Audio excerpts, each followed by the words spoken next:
Royalties might go up to $20 a year. We'll just see how that goes. And thank you for the opportunity to share this report and our findings. And I'd also like to add my thanks to the California Community Foundation for funding this important work.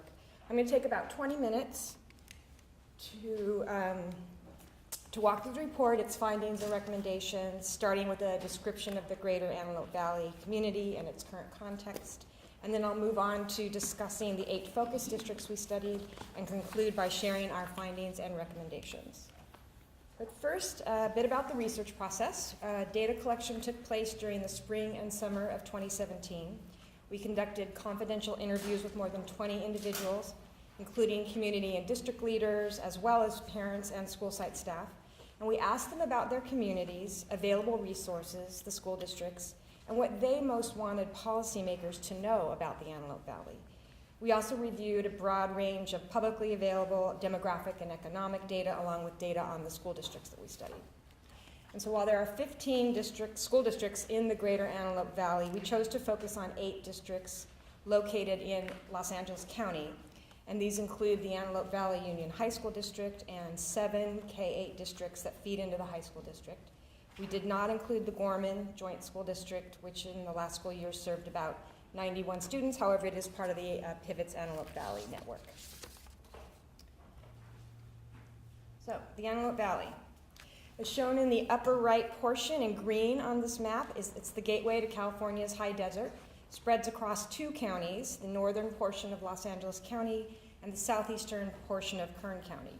It includes a number of communities, with the 2 largest cities being Lancaster and Palmdale, which are approximately 70 miles over the hill from Los Angeles and almost 80 for Lancaster. Over the past 2 decades, the region has experienced tremendous population growth, driven in large part by the availability of affordable housing. The current population in the region is estimated at more than 540,000, and it's projected to grow to over 575,000 by 2022. This population growth has also brought some demographic and cultural shifts, including a sizable increase in the percentage of Hispanic Latino residents, and a more modest increase in African American residents. So just to put this in context, in just the past 16 years, the population of Lancaster and Palmdale have each grown by 35%. And as part of this growth, between 2000 to 2015, the percentage of Hispanic Latino residents grew from 24 to 38% in Lancaster, and from 38% to 57% in Palmdale.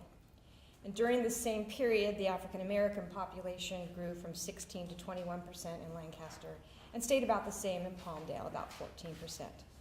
And another trend worth noting, and we'll be talking about this a little bit further in the presentation, the availability of more affordable housing has also increased the number of placements for foster children in the region. Many people identify the Antelope Valley with the aerospace industry, and it's home to Edwards Air Force Base, NASA's Armstrong Flight Research Center, and a number of aerospace and engineering companies. But there are also other major industries, including a growing renewable energy sector.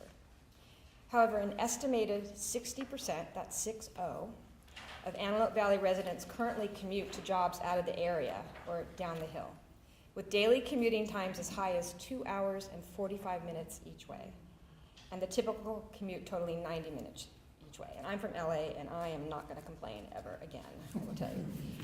There are more than 25 institutions offering post-secondary education and vocational training, although the majority are either private or for-profit, and the courses of study are somewhat limited as compared with other areas of Los Angeles County and tend to focus on STEM careers.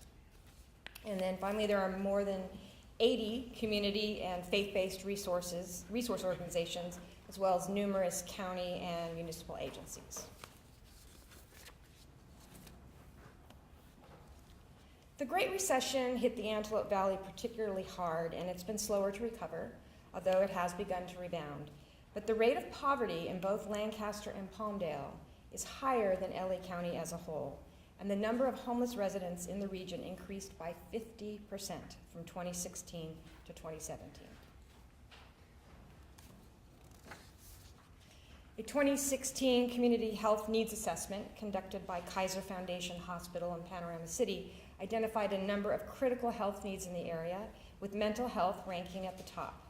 At present, there are not enough services available to meet the needs, and this is compounded by the difficulty in recruiting and retaining health professionals in the area. So as one community health leader characterized it, obesity, diabetes, depression, child abuse, infant mortality, STDs, you name it, were up there in health disparities. So turning now to the 8 school districts that we looked at in more detail. As I mentioned earlier, there are 15 school districts in the greater Antelope Valley. However, we chose to focus on these 8. They're listed there. The 2 largest K-8 districts, Palmdale and Lancaster, are located within the suburbs of those communities, while the remaining districts, and Keppel and Hughes Elizabeth Lakes in particular, incorporate more remote areas. The 8 districts vary in size and to some degree in economic status, with 2 of the districts, Westside Union and Hughes Elizabeth Lakes, serving smaller percentages of low-income students. And the number of campuses per district also varies, ranging from 30 in the Palmdale School District to just 1 campus in Hughes Elizabeth Lakes. As you can see, the Antelope Valley Unified High School District, excuse me, so I can make sure, covers a lot of territory. It enrolls the largest number of students in the region and covers the greatest geographical area of any district in Los Angeles County. So this map shows the main 8 high schools and their attendance boundaries. So that entire, I don't know what you call that, it's kind of like a panhandle, is the entire district. Someone said to me, oh, that's all the districts. I said, no, that's just the high school boundary area. So you can see it's a big place. So not surprisingly, the population growth in the region over the past 2 decades has also resulted in increased enrollment for most of the 8 districts, as well as changes in student demographics. The growth runs counter to the trends seen in many other districts within Los Angeles County, such as LAUSD, Compton, and Inglewood, which have each experienced declining enrollment during the same time period. For comparison's sake, since 1996-97, LAUSD's enrollment has decreased by 5%, or 34,000 students, Compton's by 19%, or 5,400 students, and Inglewood's by 25%, or 4,200 students. In terms of demographics, there's been a large increase in the number of English learners and Hispanic, Latino students across all 8 districts, and increases in the number of African American students in 4 of the districts. Total enrollment increase across all 8 districts during this period was 28%.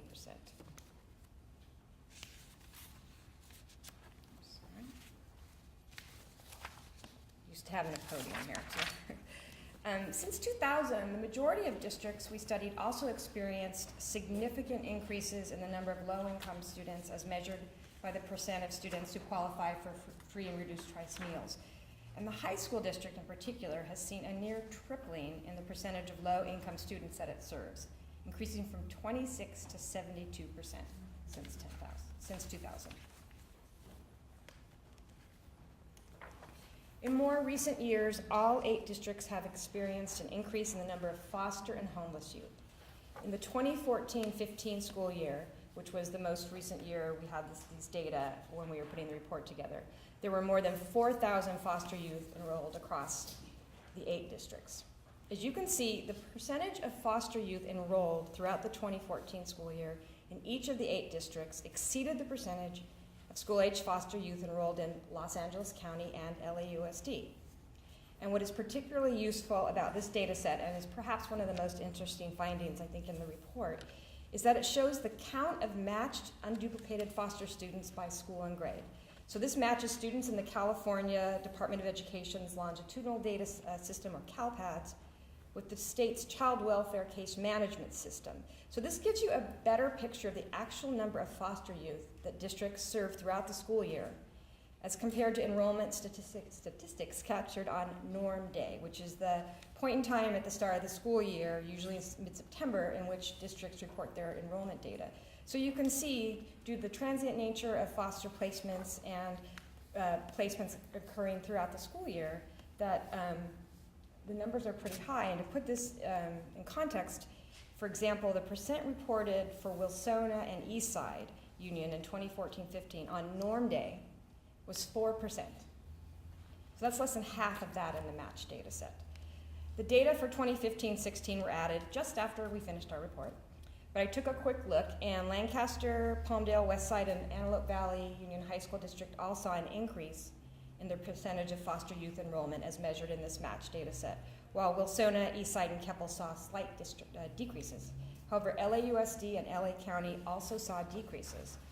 Finally, in 2016-17, there were close to 1,700 homeless students enrolled within the 8 districts, or 2% of total enrollment. So for academic outcomes, we looked at 3rd grade reading proficiency and 8th grade math, along with 11th grade math and English language arts on the 2016 California Assessment of Student Performance and Progress, known as the CASP, or sometimes Smarter Balance. And the 2017 data had not yet been publicly released, although they are now available. So I guess doing summer research is not always ideal, but we use what we could. We chose 3rd grade reading scores and 8th grade math achievement as they are key indicators for future student success. With some exceptions, students in the K-8 and high school districts scored below students in Los Angeles County and the state. In most of the districts, African American, Hispanic, Latino, low-income students, students with disabilities, and in some instances, white students perform below their county and state peers. Within the 8 districts, foster youth scored well below non-foster youth in math and English language arts and had much lower high school graduation rates. And this is all detailed in the report's appendices. So this shows an aggregate measure across all K-8 districts and subgroup comparisons with county and the state. And I should note that this does not reflect scores from 8th graders in the 3 Antelope Valley Union High School District charters operating in 2016-17, which tended to have somewhat higher scores. But there has been some good progress in graduation rates and college readiness. Graduation rate for all students has risen from 77% to 81%. And of particular note, Hispanic, Latino, African American foster youth students have higher graduation rates than their peers in Los Angeles County and the state.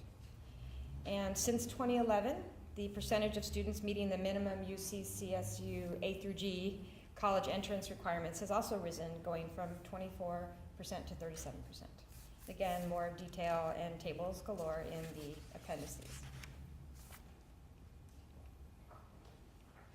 In response to the increased diversity and needs of their student populations, and in order to meet the demands of a 21st century education, the districts have also put a range of programs and supports in place for both students and educators. These include more educational choices and options, such as themed academies, academic and career pathways, dual immersion, biliteracy programs, and online education. And the community and the region have been investing in STEM education and employment opportunities through partnerships between education and industry. And as part of these efforts, local high school students have successfully competed in national and even international competitions.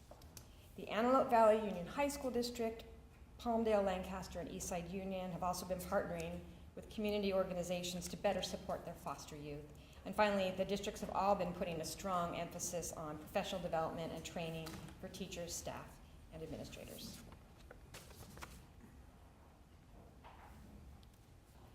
So our interviews yielded strong agreement about 5 primary areas that need more focus and support. So these include talent, the need for stronger recruitment and retention of personnel in the fields of health, social welfare, and education. Transportation. The lack of transportation, public or otherwise, presents challenges to accessing services and can create a barrier to parent and family involvement in their children's education. And special populations, the need for increased capacity to ensure adequate access to services for foster youth and the homeless, non-English speakers, and to meet the demand for mental health services as well as other public health services.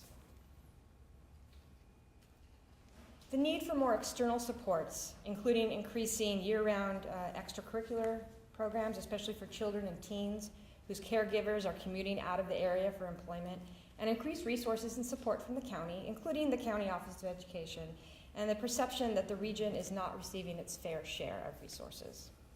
And perhaps most consistently, we heard the urgent need expressed for improved interagency coordination and more specifically, better communication about and tracking of community resources and services, and of students and families who are in need of these services. So, a couple of the responses we heard when we asked folks what they wanted to tell policymakers. I would like someone to realize that we struggle on a lot of fronts. It's been a constant conversation with lawmakers. Pay attention to us. Pay attention to us. So in terms of our recommendations, not surprisingly, we identified more coordination of services. This could take the form of something like a community coordinating resource council, but it's important to note that there is clearly a foundation of community collaboration and coordination upon which to build, as evidenced by the highly successful annual backpack giveaway event, which is a multi-community, multi-agency, multi-city event, and pretty much everybody we spoke with mentioned this, and programs like the Safe Routes to School program, which is a partnership with the City of Lancaster, the Lancaster School District, Antelope Valley Partners for Health, and the Los Angeles County Department of Public Health. The districts as well have a long-standing practice of regular inter-district meetings, sharing resources through the Articulation Council, and through monthly cross-district meetings of superintendents and other district staff. As one community leader envisioned it, the synergy of all district and community organizations working together could change the landscape of outcomes, academic or health.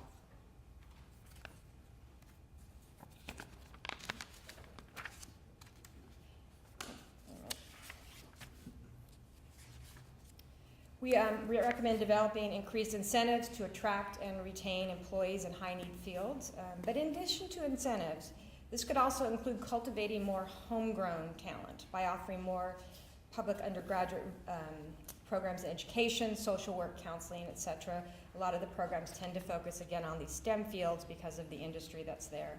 And in 2015, the Antelope Valley College was selected as one of 15 community colleges statewide to develop a pilot bachelor's degree program, which they currently offer in aircraft manufacturing technology. But perhaps this is an avenue that could be explored and expanded to include some of these other undergraduate majors. And we also heard the desire expressed for the establishment of a CSU campus, and I promised I would put that in the report. And with regard to expanding support for foster youth, we note that Foster Ed has been partnering with Palmdale Eastside Union and the high school district to support the foster youth in their schools, and that the Antelope Valley College has also begun to invest resources for foster and other system-involved youth. And another avenue of support could include specific training for foster families to help them advocate and navigate the education system on behalf of school-aged youth in their care. Expanding transportation, another recommendation, is resource intensive. However, some creative ideas are already being piloted, including using commuter vans for other purposes during non-peak hours. And consideration could also be given to housing transportation fleets in the more remote areas of some school districts to cut down on transit time and extend the hours that transportation is available, particularly beyond the traditional school day, and to, for parents, pick them up for events so that they can participate more in their children's education.